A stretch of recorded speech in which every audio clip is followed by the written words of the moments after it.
faculty, alumni, community members.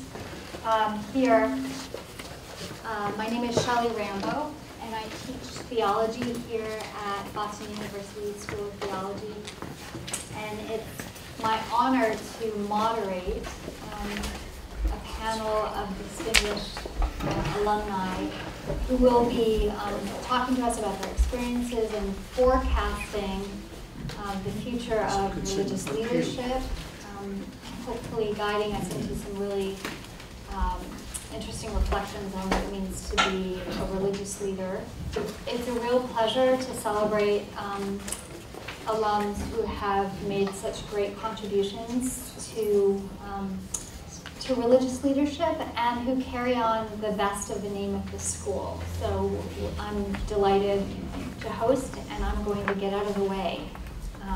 After 10 minutes of each, I'll pick up some threads of the conversation, maybe have them talk a little bit with each other, and then we'll welcome questions from you. So let's start.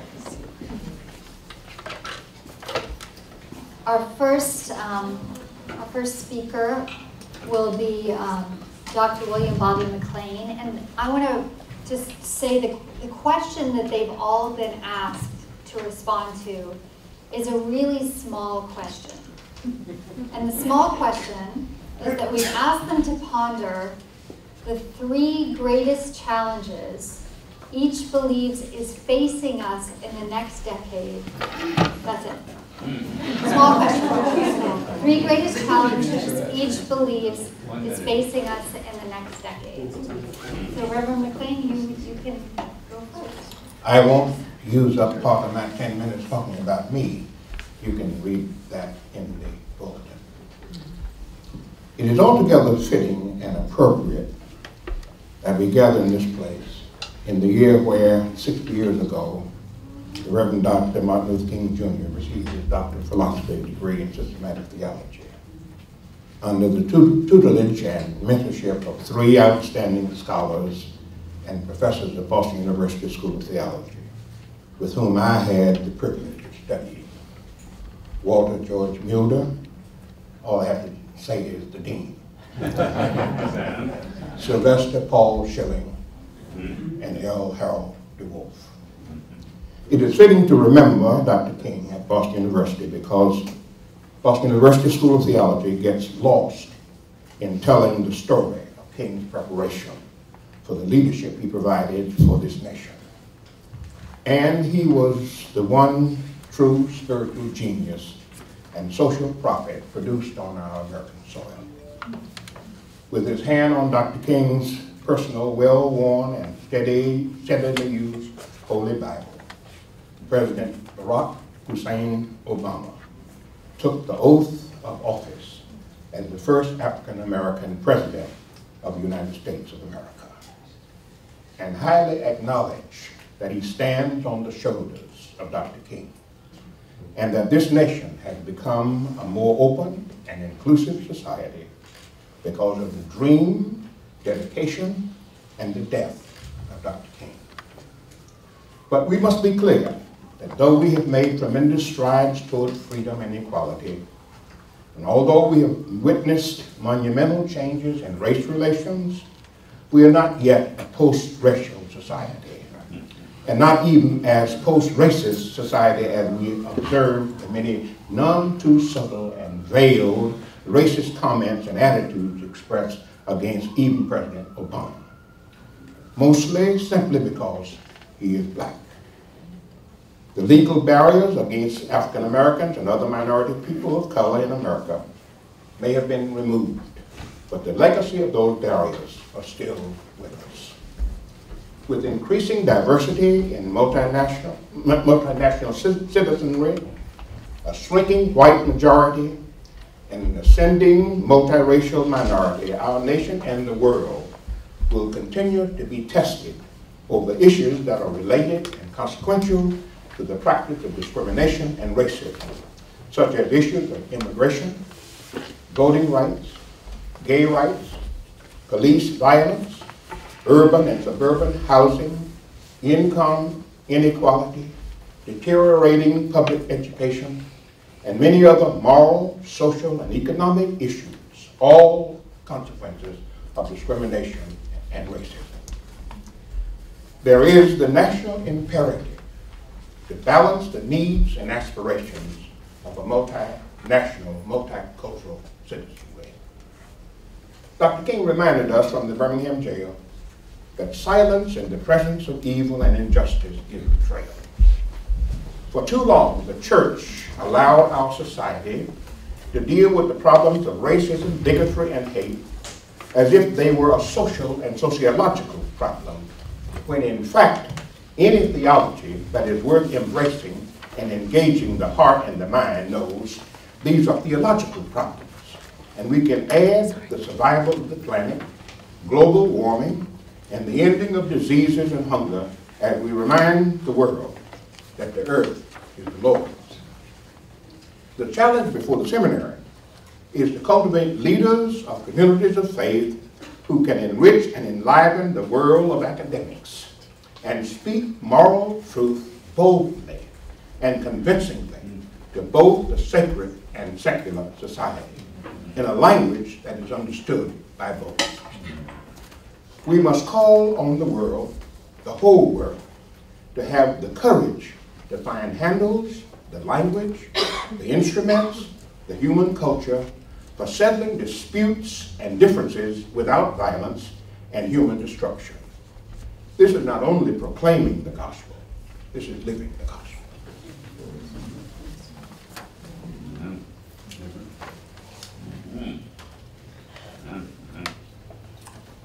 Thank you. Our next distinguished alum is Father Alexander Veronis.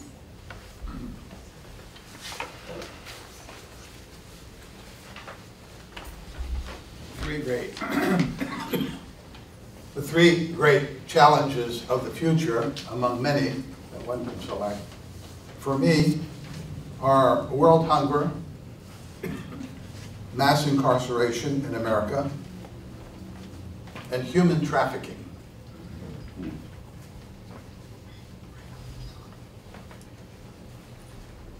Jesus taught us to preach the gospel to the poor, to heal the brokenhearted, to proclaim liberty to the captives, to set at liberty those who are oppressed.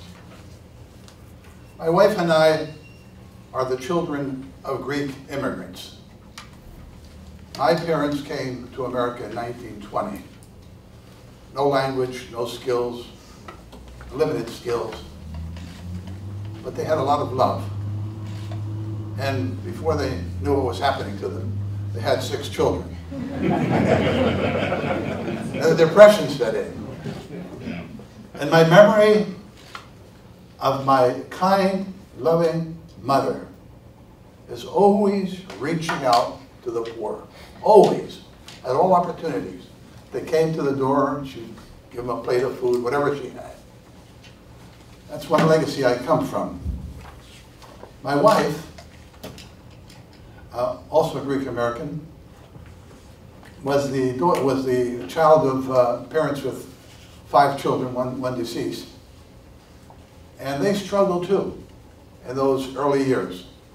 In the late 1930s, their parents decided for the children and the mother to go to Greece temporarily so that her father could establish himself a little better, buy a home, and invite them back. But she got stuck in the Second World War and with the Nazi occupation. She saw her beloved grandparents die of hunger within 21 days, and she herself was parceled out to friends and relatives in the mountainous region of Delphi in Greece, where she lived for 3 years. So she knew and knows what hunger is, and would always talk about it in our lives together. So those two realities, from the beginning of our ministry, which was a long-term ministry of 50 years in one place, drew our attention to the factor of hunger. And we became very active. We began accumulating all the statistics, like familiar to you. 800 million people starving in our world today, which comprises 11% of the world population, 16,000 children dying daily, most of them from food insecurity. And for a summer, my wife and I lived in Kenya, in a very remote village in western Kenya, Shovageti, which had about 25,000 people in the area. No water, no electricity, no telephone communications, no roads. It was almost bush country.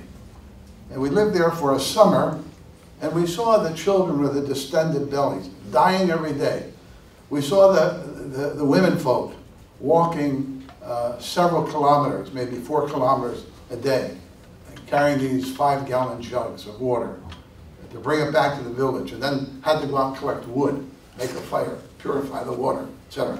This laborious lifestyle made it impossible for children to go to school, female children, because the men always were, boys were always treated a little better, but the females did not have an opportunity for an education. So that impacted us greatly, and we realized that the reality of hunger was extremely widespread and real. So we stayed there that summer, subsequent teams of our mission program, and incidentally, I'm a Greek Orthodox priest, and our Greek Orthodox Archdiocese in 1961, when I was ordained a priest, did not have a single mission organization or program in America that was organized. So we began an interest in missions, and eventually it spread to our diocese, and eventually to our archdiocese, and eventually our program became a national program, which is called OCMC, Orthodox Christian Mission Center. And it was a program that was interested in bringing the gospel of Christ, the love of Christ, to the world, and which would include interest in fighting things like hunger. Hunger is a reality which can be solved by the human race. In the US alone, 222 million tons of food is wasted each year. That's $48 billion. That's more than all the food that's needed in sub-Saharan Africa. So we began talking about it at every opportunity we could, and trying to increase the public's consciousness about world hunger and doing something. We got connected with Church Will Service, and for 41 years we led a hunger walk, which raised $5 million, and the money which CWS collects works in 80 countries to reduce hunger, and 25% in the local community where the money is being raised. So we did that for a long time. We happen to live in a very prosperous county, Lancaster County of Lancaster, Pennsylvania, Amish country, plain country. 500,000 people, 700 churches, 4,500 farms, and it's a Bible Belt of that area of the USA. So in this very prosperous area, we also had sort of the ecumenical community of which we were a part, which consisted of 135 of those churches. Now, when I say 700 churches exist there, many of them are just small, plain Amish churches that are not interested in ecumenism and are not particularly interested in working with other churches. But nonetheless, we did as much as we could through this procedure, and we accomplished what we accomplished. Second challenge I want to talk about is the mass incarceration in the United States today. There are more people in prison in the USA, 2,217,000 to be exact, than all of China and all of India combined, and twice as many as Russia. In her best-selling book, The New Jim Crow, Mass Incarceration in the Age of Color Blindness, legal scholar Michelle Alexander writes that many of the gains of the civil rights movement have been undermined in recent years by the mass incarceration of black Americans and the war on drugs. She says that although Jim Crow laws are now off the books, millions of African Americans arrested for minor crimes remain marginalized and disenfranchised, trapped by a criminal justice system that has forever branded them as felons and denied them their basic rights. When you are declared a felon in America, you cannot get a driver's license anymore. You can't apply for a job and expect any results, because the minute they see, as they say, in the box, you're a felon, so you're served sometime in prison, whether it's 6 months in jail or 5 years, they will not look at your application twice. That's a reality for minority people in our country.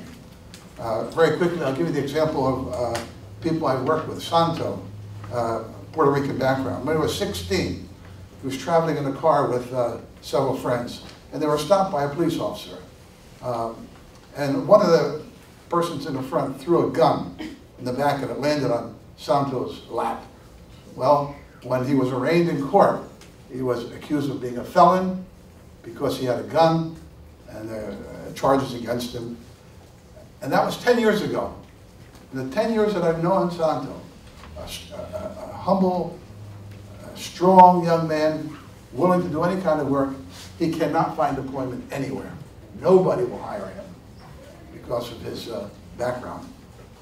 So that happens to thousands and thousands of people in the United States today, and that's one of the big problems that has to be confronted. There are more African Americans under correctional control in prison or jail on probation than were enslaved in 1850, a decade before the Civil War began. I'll say more if you want during the question period. The final thing I want to say is about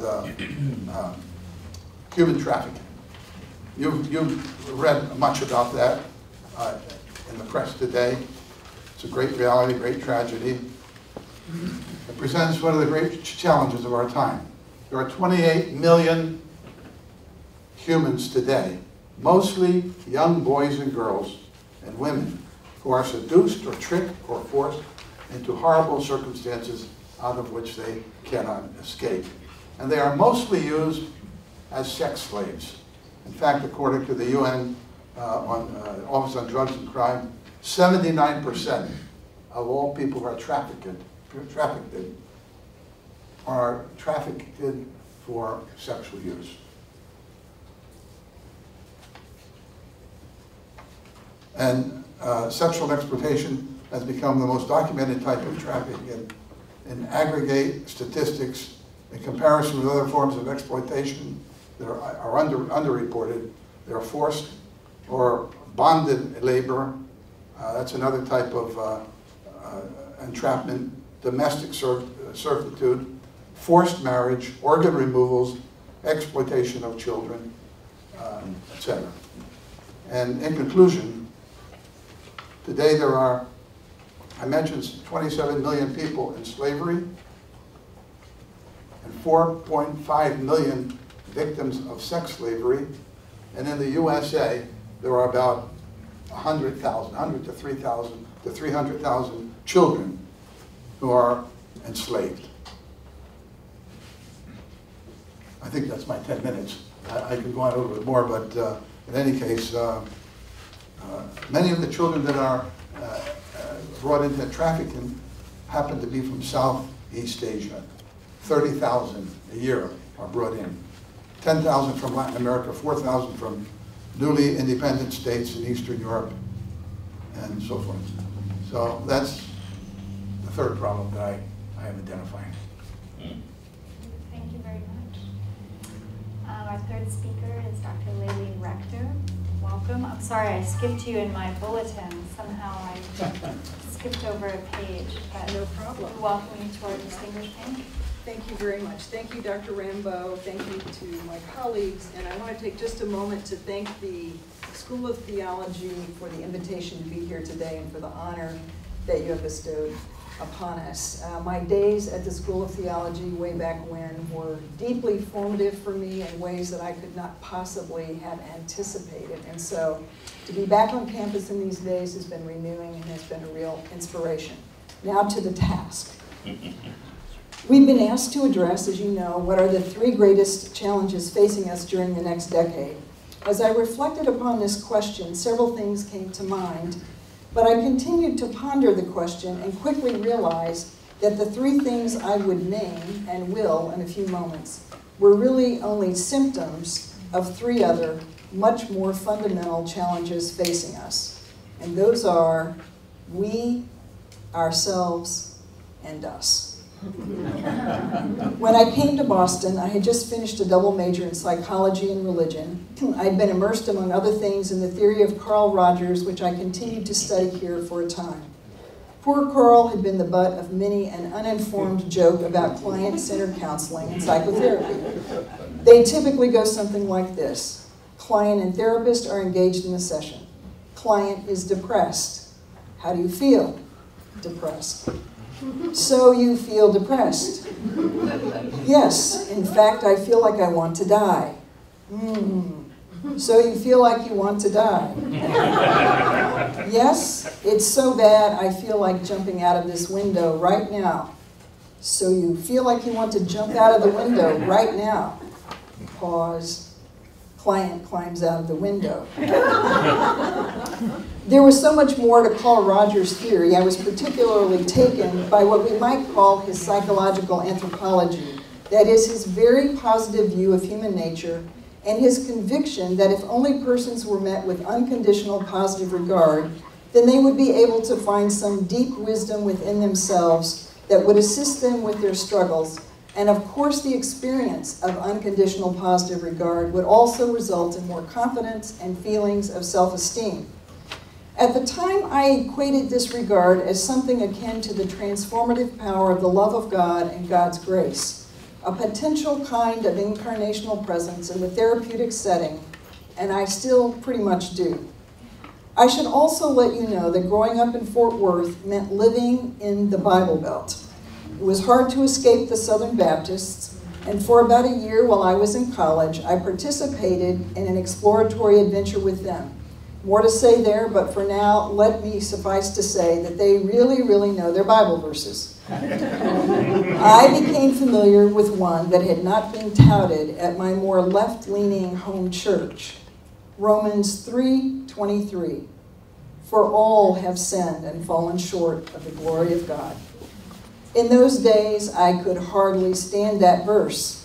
It seemed so negative about the basic nature of human beings, and it was so anti-Rogerian. Please forgive my very rough thinking and methodology in this beginning interdisciplinary work between psychology and religion, but this is a question that has haunted me over the years, the balance between who we are and who we could be. My subsequent clinical training as a pastoral psychotherapist, my introduction to the work of Heinz Kohut back in the 80s, my psychoanalytic training in the 90s, 30-plus years of clinical work that accompanied my faculty responsibilities at Garrett Evangelical, and my own human failings along the way have all combined to bring me to the conclusion that, in fact, all have sinned and fallen short of the glory of God. I have struggled with the theological doctrine of original sin in the many ways that has been interpreted, and while Carl Rogers was very compelling, I have decided finally that he was simply too optimistic. Kohut's emphasis on empathy, not totally unrelated to the concept of unconditional positive regard, sometimes suffered a similar fate to that of Rogers by being caricatured as a cure through love and kindness. To put it extremely briefly and quite simply, Kohut's psychological anthropology helped me to make sense of what I've experienced in these years since being here at Boston University. We do have basic self-interest needs for recognition and self-esteem. We do have a basic need to be with others who are like us, and we do have a basic need to be able to give ourselves to some greater purpose in the values and ideals we hold. This is all fine and well and perfect and mature expression of these needs. However, I have come to believe there is no such perfection, only approximations at best. We are all inescapably self-interested, and because none of us gets a perfectly empathic childhood, which might have promised some better outcome for self-esteem, for capacity for empathy, for an ability to give ourselves to larger purposes, and for a capacity to be comfortable with difference. Because we don't get that perfect childhood, we are broken and vulnerable as a result, and we do terrible, even heinous things to each other because of these vulnerabilities. The task is to learn how to better manage these vulnerabilities. And so finally, while I would have initially said that our three greatest challenges in the next decade are dealing with all kinds of diversity difference in culture, race, ethnicity, and religion and sexuality. Number two, dealing with environmental sustainability. And number three, caring for our children and their futures through parent education. We could also add economic security and healthcare and the other things that have been mentioned here. I still believe these are symptoms of this other issue, and that until we fully identify we, ourselves, and us as the fundamental challenge facing us, we will continue to fall short in attending to these other very, very urgent matters. Until we find better ways to deal with ourselves and the needs of our children, we will keep killing the different ones. We will choose our own comfort over the well-being of the earth, and we will not be able to set aside our own self-interest long enough to properly give our children what they need to grow into the good people and citizens for which the world is so desperate. I have concluded in what may seem a terribly difficult place, but I believe our human nature is finally the real challenge. Even as persons of faith, it is extremely difficult to rise above the myriad versions of self-interest. I do press on with hope, a very sobered hope. Don't ask me why, but with Martin Luther I say I simply can do no other. I press to keep on keeping on, believing that we must make an effort to be faithful to the values and ideals of love of neighbor, to seeking justice, and to rendering mercy. To do less would be to give up. Thank you for your attention. I look forward to our discussion. Thank you very much. Our emerging leader, Alex Froom. Thanks, Dr. Rambo, and thank you to the School of Theology for inviting me here to be a part of this week. And thank you to all of you for being engaged and being curious about what we're thinking and experiencing. I graduated in 2012 with my MDiv and my Master Social Work from BU, and I went pretty immediately into working to run a community center in Fort Defiance, Navajo Nation in Arizona, and sort of taking over a small nonprofit organization from a friend of mine and getting going with building programs, etc. A lot of my feelings and thoughts about this question are coming from my work there, coming from my heritage as a fourth generation Seventh-day Adventist on one side of my family, and my other side, a business family, a very capitalist business family in America. And so that's just sort of part of where I'm coming to this with. My first thought on our challenge that we have at hand, I feel that one of the biggest challenges is we have to fight this mentality that there are big problems. I think that there are no big problems that have big singular solutions. I think that there are a lot of really complicated and diverse situations going on that are connected, but are very local and very problematic. And in order to understand them and respond to them, I think we need people who don't commit themselves to big problems. We need people who commit themselves to other people, and people who commit themselves to places. When you commit yourself to people and places, you'll find that over time, a love for those people, and that place grows up within you. And that is a huge challenge, I think, to convince ourselves that we need to make those commitments, to plug in and be a part of a place, however small.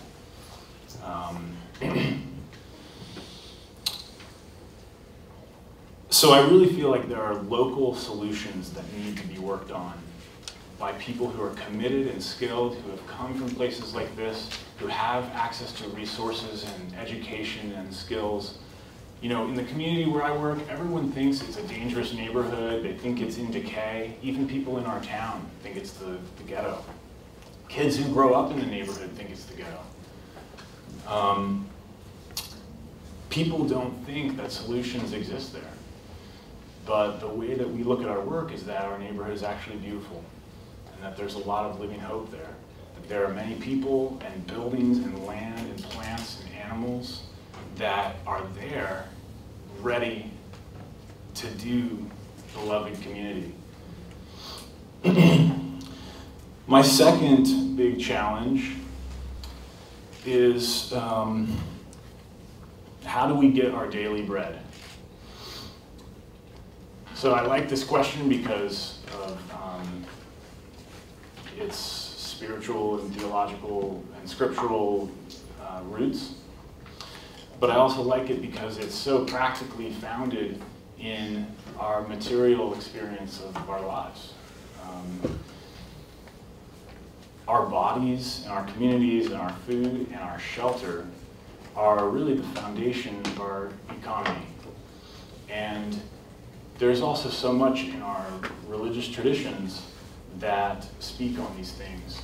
I feel like how we get our daily bread is at the root of climate catastrophe, which is happening. Or put differently, it's at the root of land abuse, which has always existed, even before the Industrial Revolution. Land abuse and mistreatment of land and the creatures therein has always been something that we've participated in, and it's something that we're inheritors of, and it's something that does not just include abuse of land and non-human creatures. I believe that it's inherent, it's very connected to poverty among human beings, white privilege. Industrial agriculture and our economy is founded on waste. It's been a waste. And economic growth seeks more waste. When we hear our leaders in this country talk about economic growth, it's just going to be more waste. I don't know what the deal is with economic growth, but it's just everybody keeps talking about it. What we need is ways to get our daily bread that doesn't discard any of God's creatures or this planet and all the good things that are in it. And that is a lot of work to be done. There are many great things happening already that are really exciting examples of that. And theology has a lot of power to articulate this for communities that can begin to think creatively about how to address the getting of our food and our shelter. Third, I feel like democracy is a great challenge right now for us. I mean, it always has. But I am particularly concerned about it because of the increase of corporate power and executive power. The executive office in our country, the president, that office's power has increased so dangerously and so frighteningly since 9/11 around national security and etc. We're all familiar with these conversations right now in the media. But it's scary to me that we aren't seeming to make the connection between the increase in corporate power and executive power with the difficulty that democracy, it's impossible to do democracy with those two powers. And in order to do democracy, we need every one of you. We need everyone. We need everyone who grows our food, who makes our clothing. We need everyone who cleans our restrooms. We need everyone who is discarded by the industrial economy and all the creatures and plants and animals as well. I feel that gardening, vegetable gardening, is a nice metaphor for democracy, how we get our daily bread, as well as the small solutions mentality. Gardening, for me, has become a spiritual practice, and it's the union of the spiritual and the material for me, and it is a heritage that our species has always, almost always, had a relationship with. And we have a very unique, our species has a very unique relationship with plants in these incredible ways. And gardening, I feel connected to the cosmos through gardening.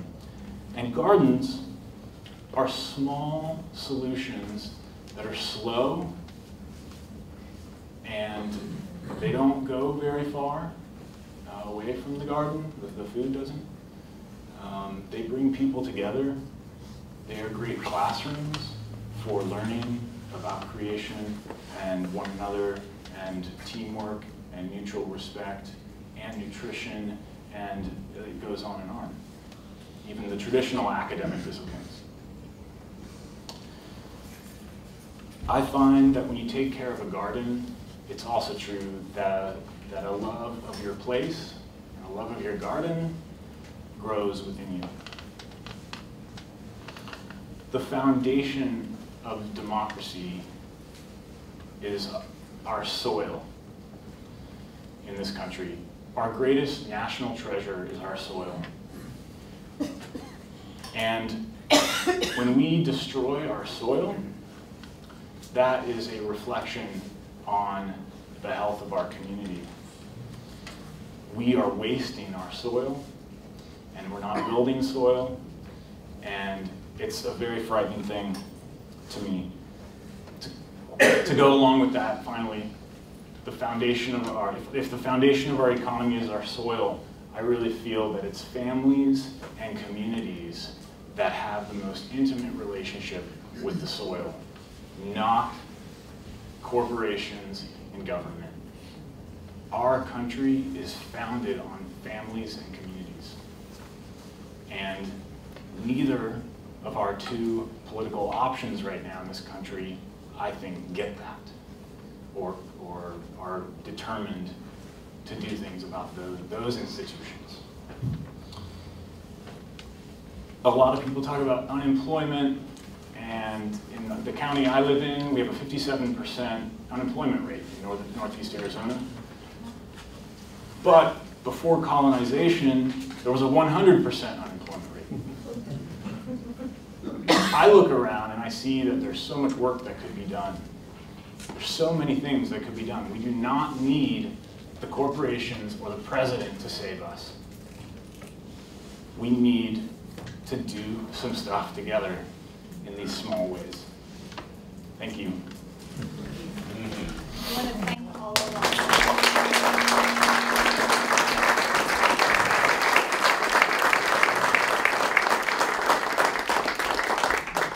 So I want to lift up some of the words that were said so you can hear them together, which will give our speakers time to think if there's something they want to pick up on from what somebody else said. Otherwise, I have another big question to ask. But I want you to hear all of them together. I'm just going to do some popcorn words. Are we too optimistic? Who are we at root in our human nature? Human trafficking. Speaking moral truth. small solutions. The barriers are still with us. Incarnational presence.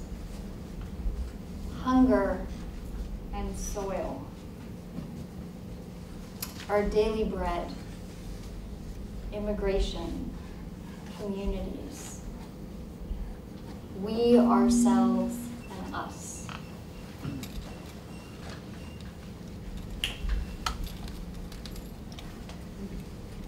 So are there any words, threads of one of the others that you'd like to pick up, respond to, carry forward?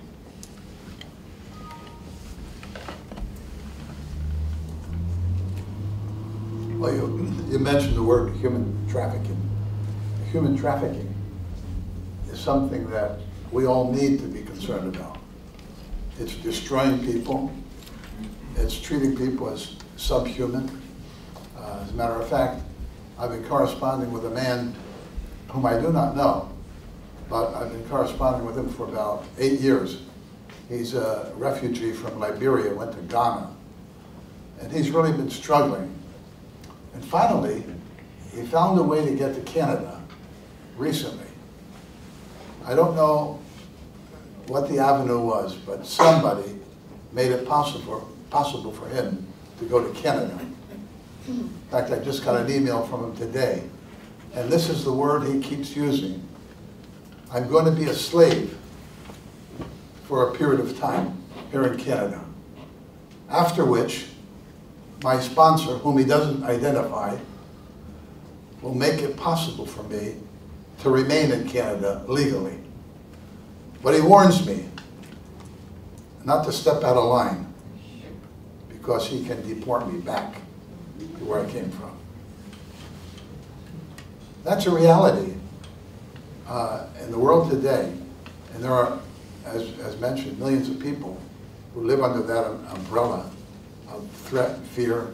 They are beaten, they are abused, they are tortured, they are killed with impunity. And somehow it is a problem that the church needs to be concerned about. Certainly the government as well, but all people who believe in the love of Jesus. So I want to carry that forward, because there's an interesting, I want to put you in a conversation with Alex down here.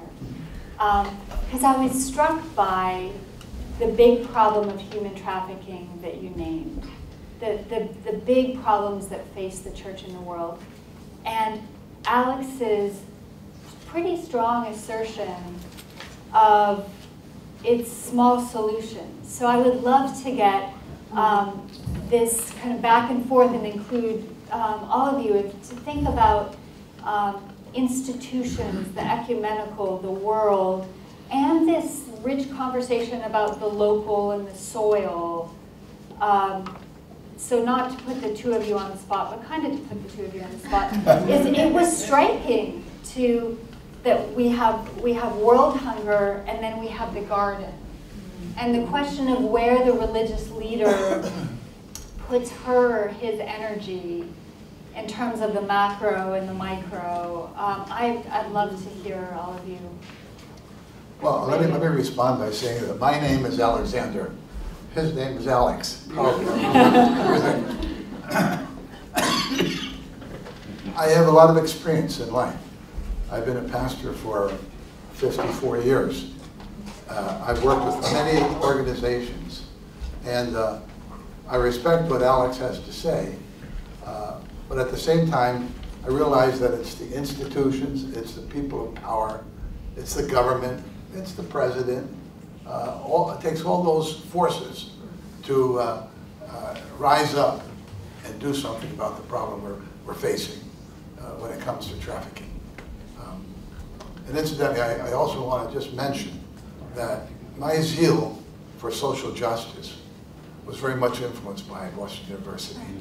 When I was here many years ago, I just acquired that and met many people here who had that same interest. And as my wife and I were walking back from the hotel today, we were amazed at all the different races of people walking up and down the street. I start counting them. I counted about 50 Asians in a matter of a block. So it's a community here at BU. It does draw people from around the world.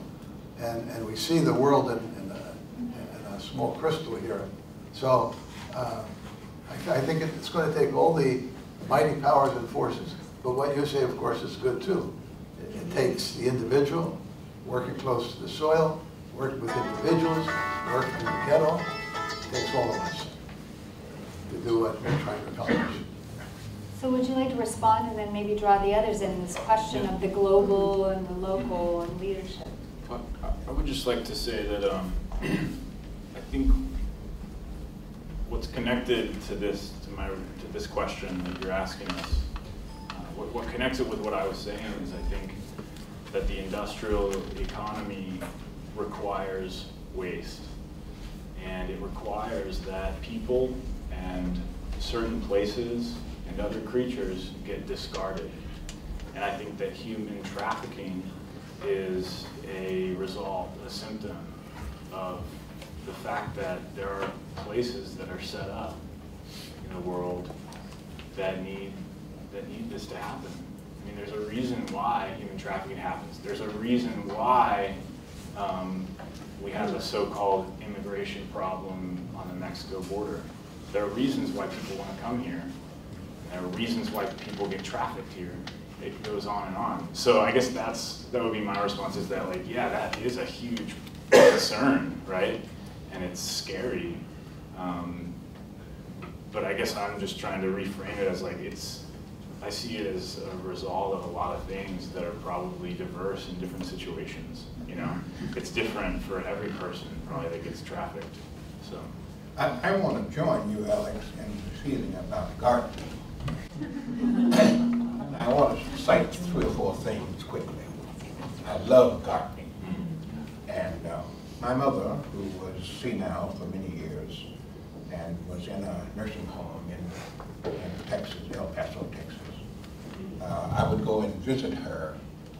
She, most of the time, didn't know who I was, but I went.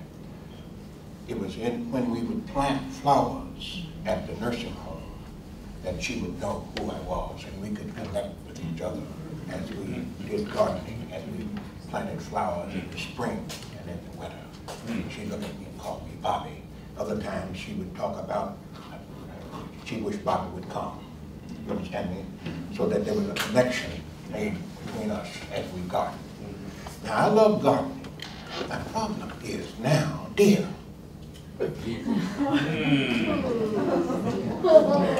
deer won't let me grow anything. They eat my rose bushes. Maybe deer is a great challenge. So that, I love the idea, but now, this whole business of local solutions and one by one, I used to believe that. For years, I used to go around doing workshops and tea groups and stuff, you know, on racism and trying to change people's attitudes and trying to help people deal with their inner feelings and all of that one by one. That didn't work. It was clear, it became clear to me that there was an institutional battle. That there was institutional racism, and it wasn't a matter of individuals changing their attitudes, although that's still important. And I still believe that the gospel requires that we help people change, and that the gospel has the power to change people's hearts and lives. But there must be some institutional efforts at changing society.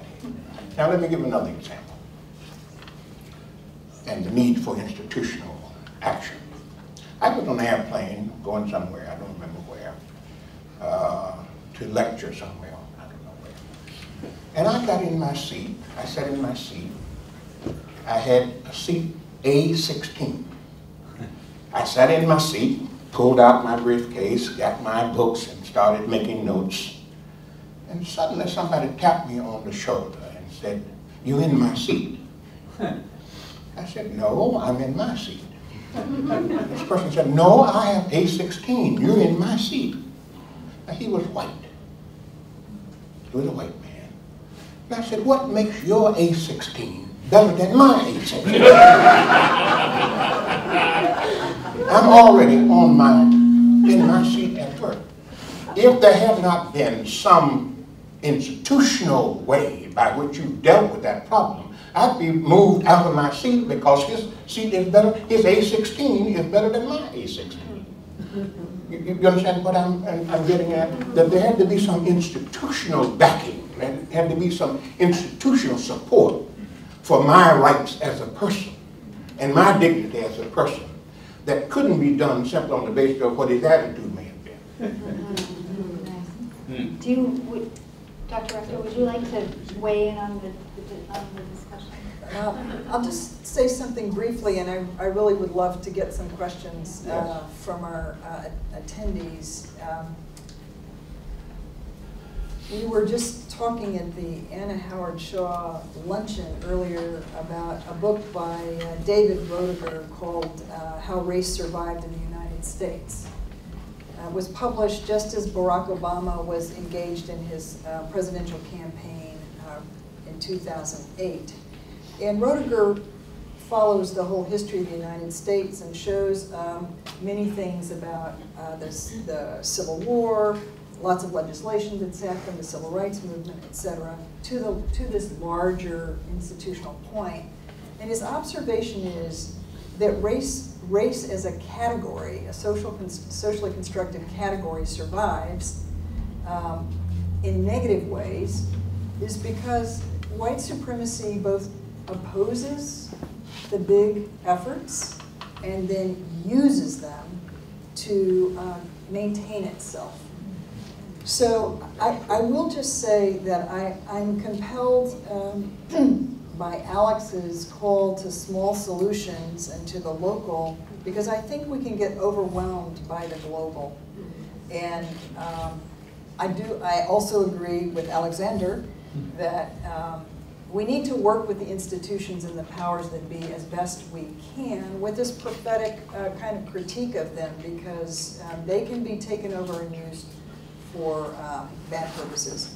So lest I be the warm thing that you should spew out of your mouth, why don't we, the middle road here, let's maybe hear some questions. Great. Questions from out there? Or comments. You may disagree with what we're saying. Please stand and just briefly say your name. Sure. I'm Andrea Hollingsworth. I'm a new assistant professor of theology here at the School of Theology. Would you speak a little louder, please? Sure. I'm Andrea Hollingsworth. I'm a new professor here, assistant professor at the School of Theology.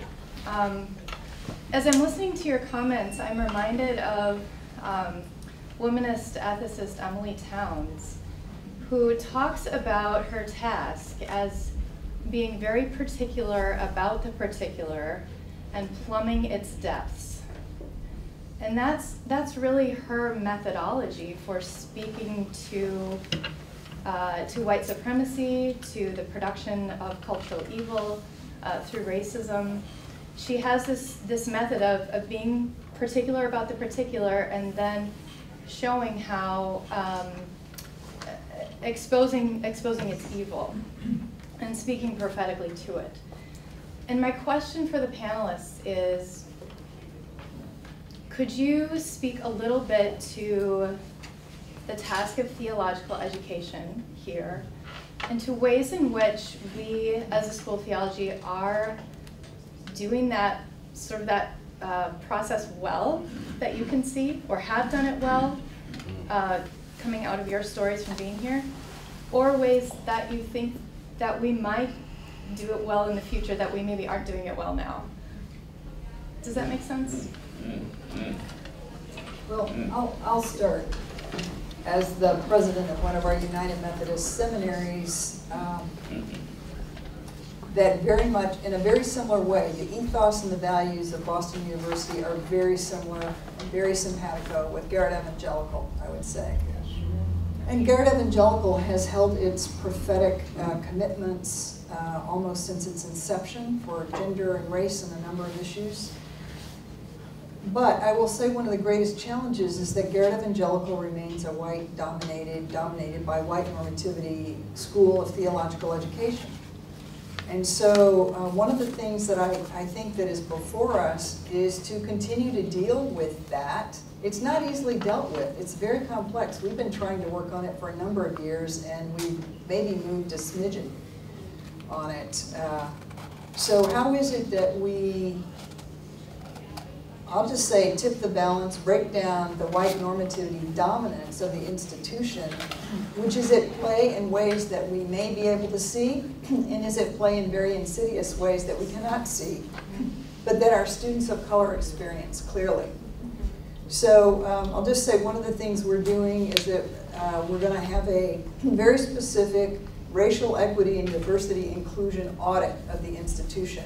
We've hired some consultants from outside. They're going to interview, surveys, focus groups, and we're going to get some feedback on that and hopefully take some small solution steps to begin to address the embodiment of that in our institution. I don't know how this will go. People have said, oh, it's so dangerous, you know, it'll upset everything. But we must do it. We must do it, and we'll see how we do with it. But I think it will be an important message to our students about how to begin to deal with some of these very urgent matters around how we deal with difference and race and white privilege and so forth.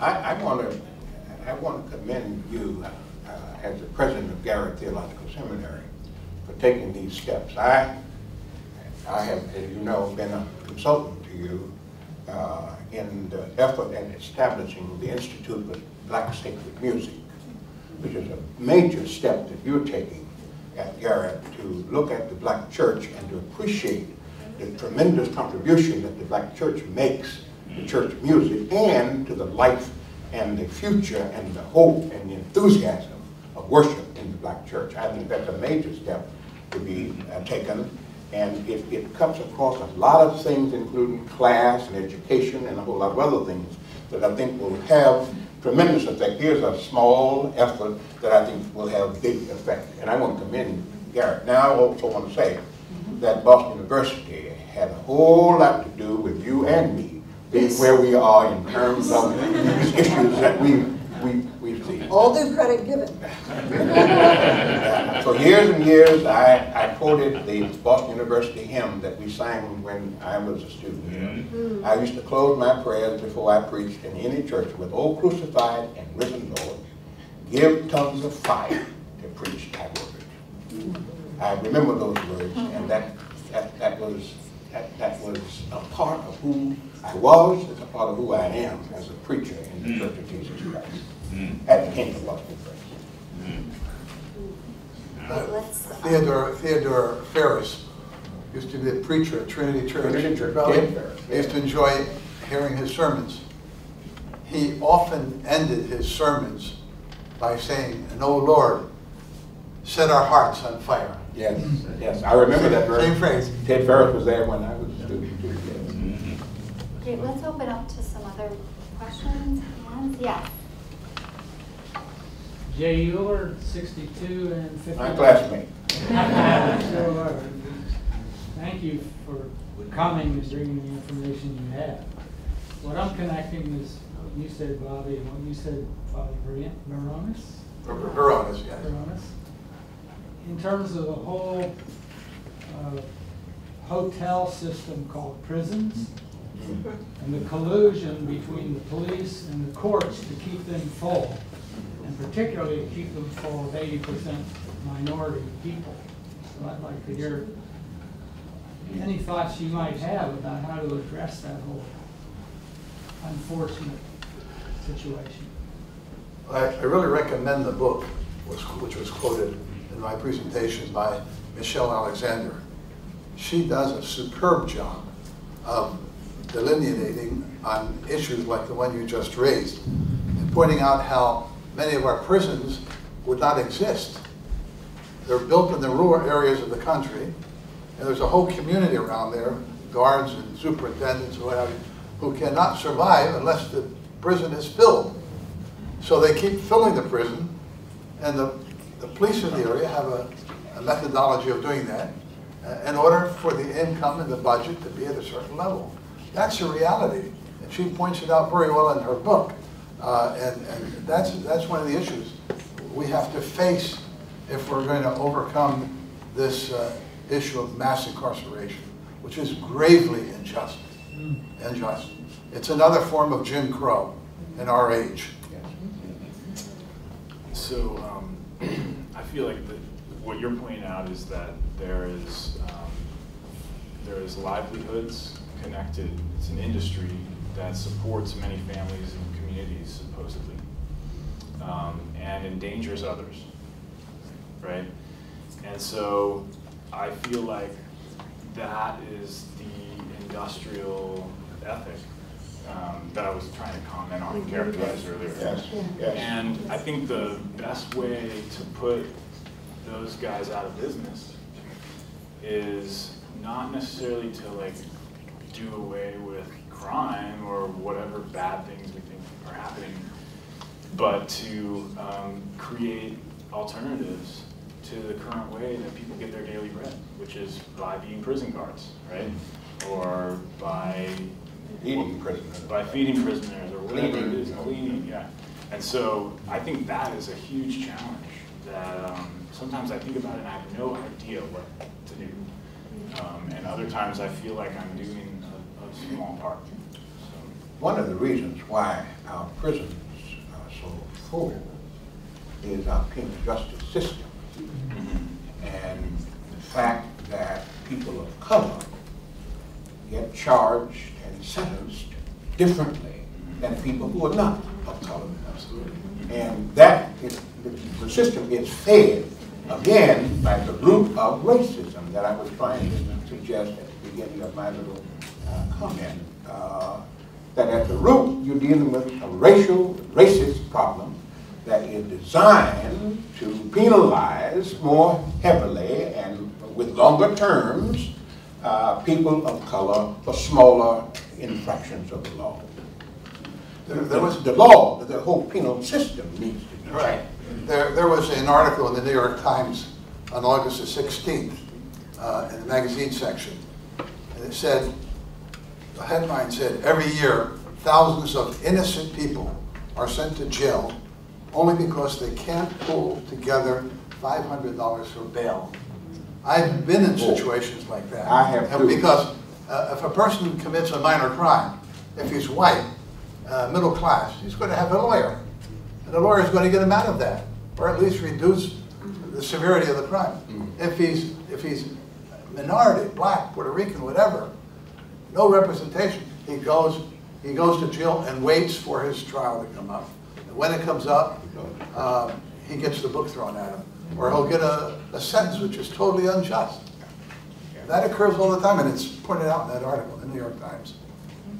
I want to make a comment on what I think the school does really well, and also it turns into a little bit of a problem. So I want to say, I hear this from students that we're really good at helping them analyze the problem. To see the connections between the political and economic, religious, to see that these are theological problems, and the commitments of justice of this school, I think we're really strong at that. I hear that in in your presentations. The challenge I get from students is where's the hope? Like they come away with thick analysis. The harder thing to do is not to feel so buried by the problem or the analysis.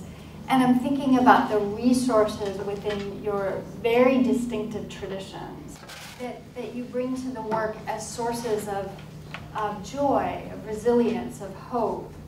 I get this challenge a lot as a professor. Yeah, we can get the thick analysis, but the students feel so overwhelmed by the analysis that like, where's the fire for the change?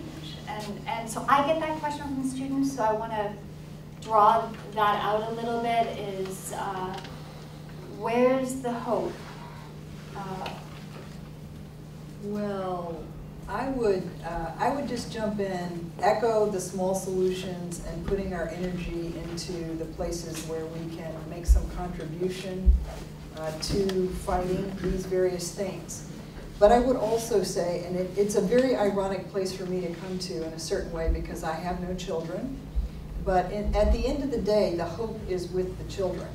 I think we have to help parents know how to be with children in a way. Now, I realize there's so much complexity around who has jobs, who doesn't, who is able, who isn't. There's all kinds of complexity around it, but at the end of the day, we need to find ways to help our children not be anxious about difference so that they don't grow up and want to kill people who are different or discriminate against people who are different in all kinds of ways. We need to help them feel good about themselves and secure in who they are, and to find a way to be in the world that's safe and secure. This is huge, huge, huge, but I would put my energy in parent education and childhood education as an investment for the future while trying to work on these other more proximate issues. I think also that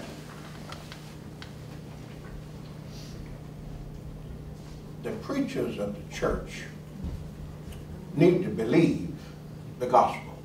Oh dear. Part of what the gospel says is people can be changed. I'm going to go back to your little piece here. That people can be changed. And part of what happens, and I say this to my students in my preaching, used to say that in my preaching class, I'm retired.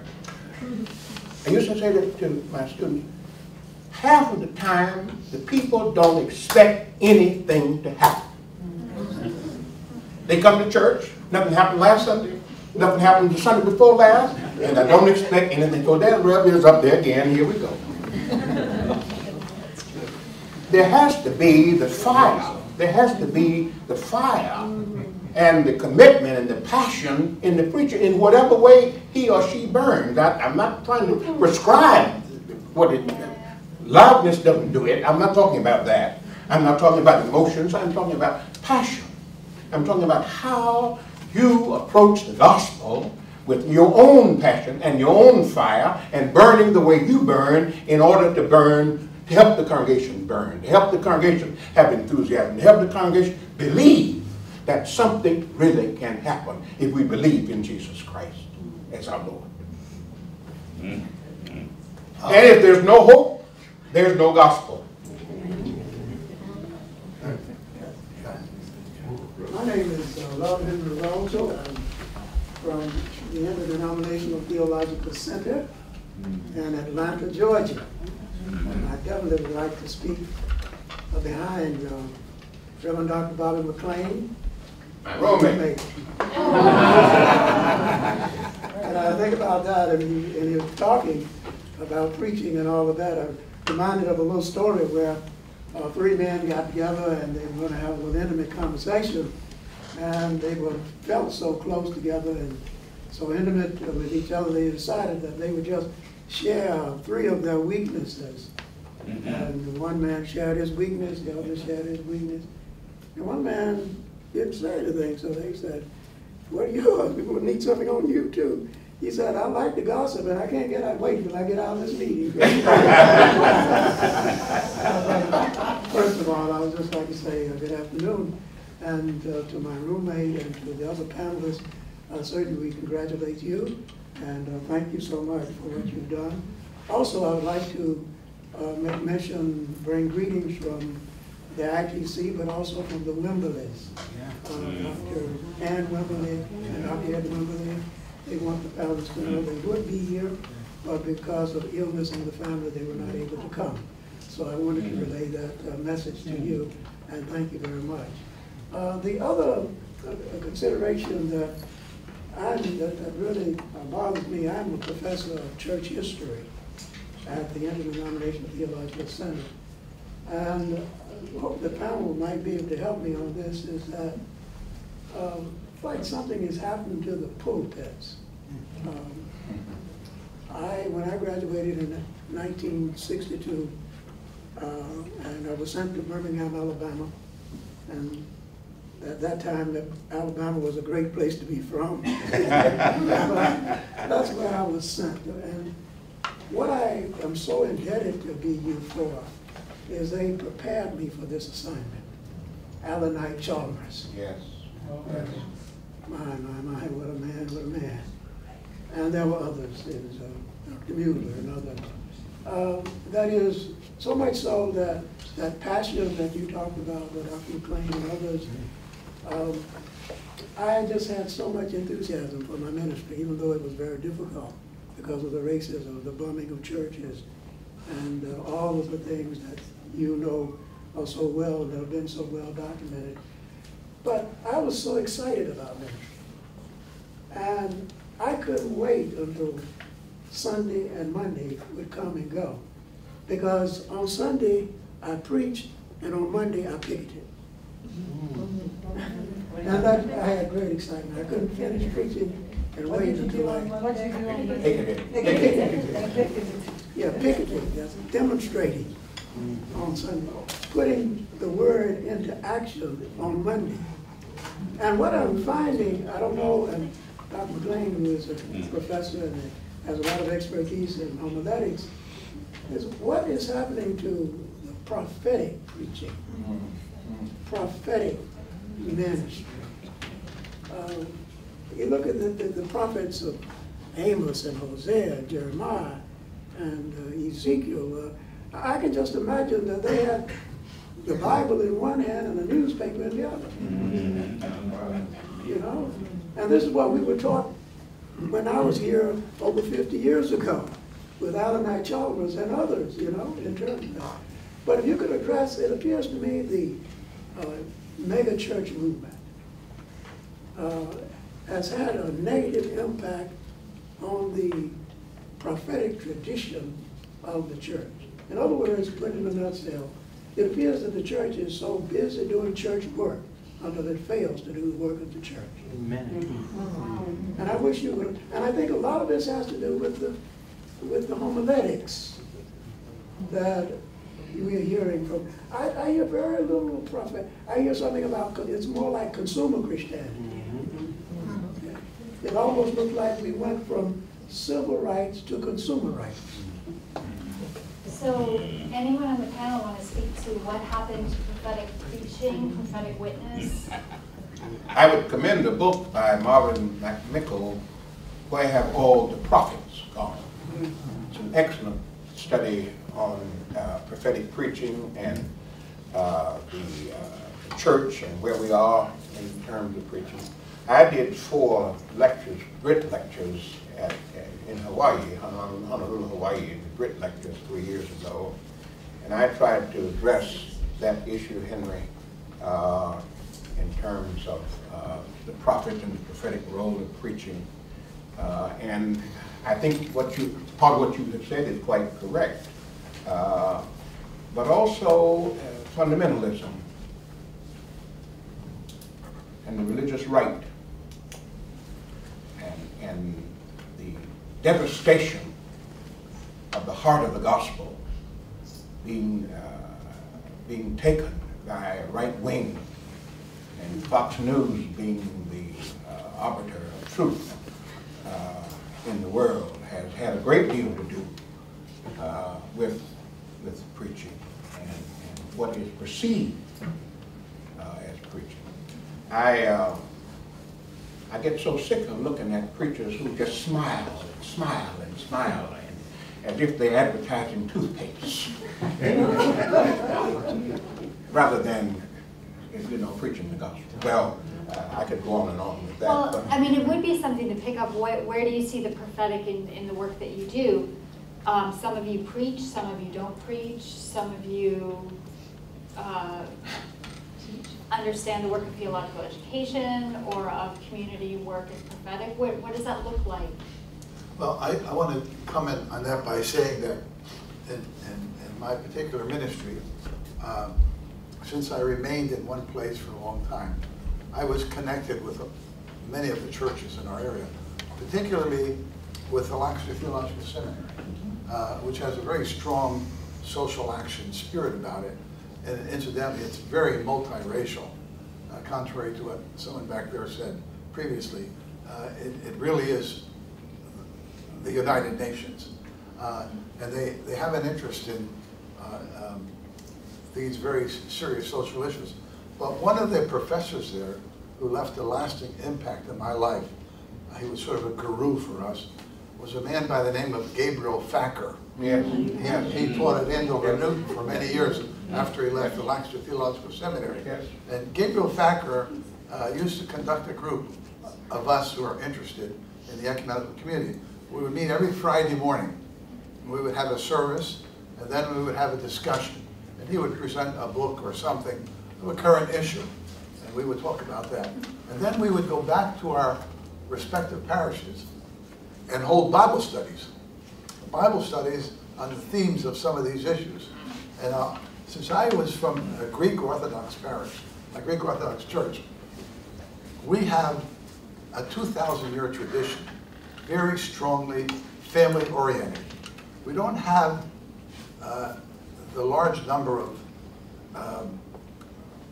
social problems that some other ethnic groups might have. Our people are basically God-fearing, they respect the commandments, etc. And I remember in one of our Bible study groups, for years and years, I have one group I've been teaching for 50 years in Greek, which consists of women, now elderly women, because I've had them 50 years. But when we started talking about world hunger, they became very interested. And they said, yes, I know what that was like. During the Second World War in my village, and they would relate a story like the one I told before about my wife's parents and grandparents. And every year when we have our crop walk, we used to have an average of 1,500 people in a large community walking. These women would walk 10 miles, 15 miles. Now that they're elderly, they walk 5 miles. And they would collect, invariably, $10,000 each year. Just those 5 women. And they were Greek-speaking, they weren't acclimated to the American spirit, but they could identify with hunger, a world issue. So I think Bible study groups, you mentioned before, believe in the gospel, and believing what the gospel preaches. Absolutely. But how do you get that spirit? By studying the Bible. Certainly one way. And analyzing it, and talking about it, and seeing how that pertains to your particular circumstance. I want to meddle just 1 minute, Dean, and say to this faculty of Boston University, and any other faculty, Garrett as well, we've got to have... I'll take it back. We have to have a faculty who understand that it takes a whole faculty to train persons to be ministers of the gospel of Jesus Christ. Not just the homiletics professor who teaches preaching, or not just the social ethics professor who teaches ethics, but the whole faculty has to be involved and engaged in the preparation of persons for ministry. It takes the whole faculty to make good homiletics, for instance. And the students have to understand the relationship between taking a course in the Old Testament and psychology of religion and church history and standing up preaching the gospel on Sunday morning. There has to be that kind of interdisciplinary understanding of what it is as the role as preacher and pastor. Amen. Actually, just a comment. My name is Rebecca Veronis, McClain, and I'm the daughter of Father Alexander. And I just want to comment on 2 things. One, I was moved and inspired by your remarks, and they are varied and they are interesting. And I remember when my father brought up his topics, he said to all of us, the children and grandchildren, what do you sort of earmark as 3 big issues? And I'm like, my feeling initially is it's overwhelming how to address them. And so to each of your talks, I want to say that I believe firmly that the hope is in the next generation and in the future.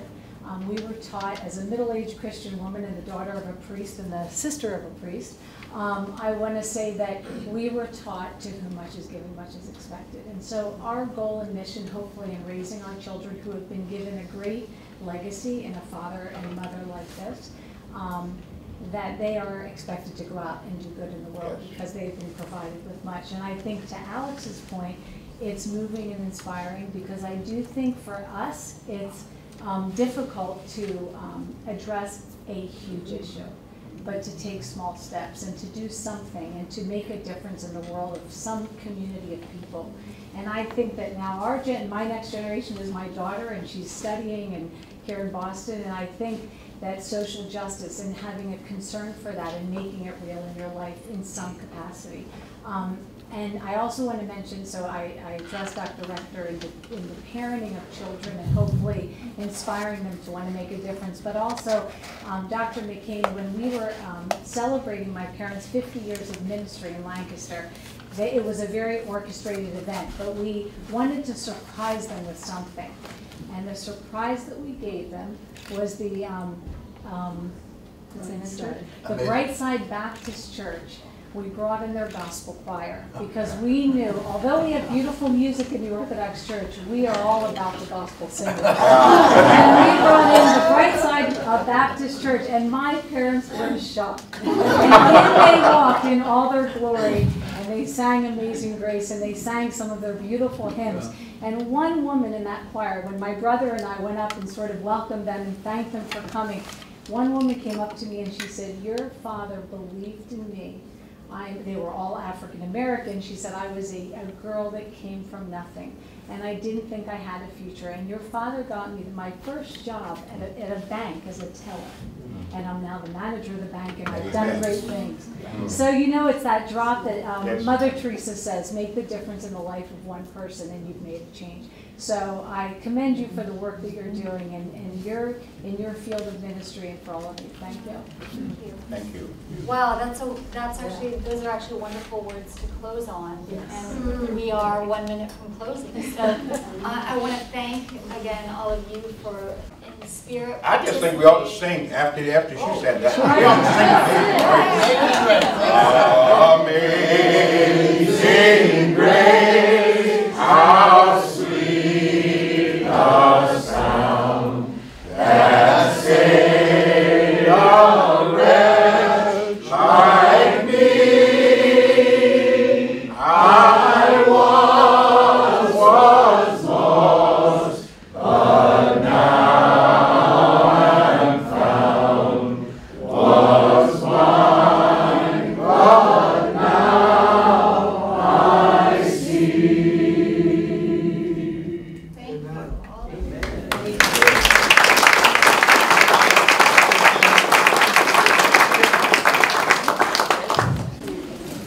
With a heart full of thanksgiving, we invite you into the next room for reception.